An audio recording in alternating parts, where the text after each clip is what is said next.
This is where it all began, one fishing shop in Wroxham on the Norfolk Broads back in 1986. It was a pet project for two business advisors who loved their fishing and wanted a go at running their own business.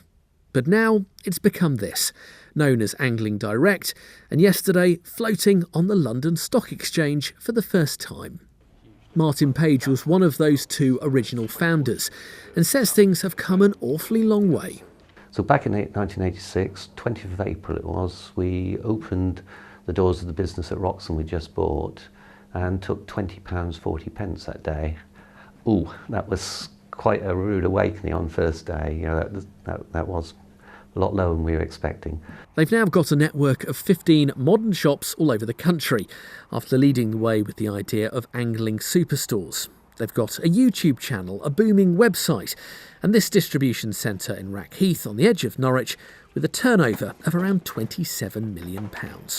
Their share price rose on their first day, giving them funds they want to put back into the business. Business has changed so fast at the moment, and the growth over the last 2 or 3 years has been pretty phenomenal. With the funds we've got from the raise and on the listing yesterday, we will be applying that to more stores around the country. We're opening stores in Slough, Stoke and Swindon in the next 2 or 3 months.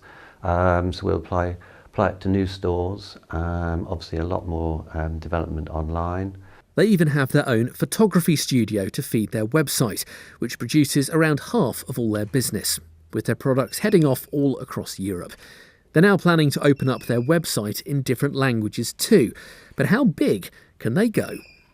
5 years' time, I would expect the business to be somewhere between 50 and 70 million, and with a growing European presence, and still continuing to open more and more branches around the UK.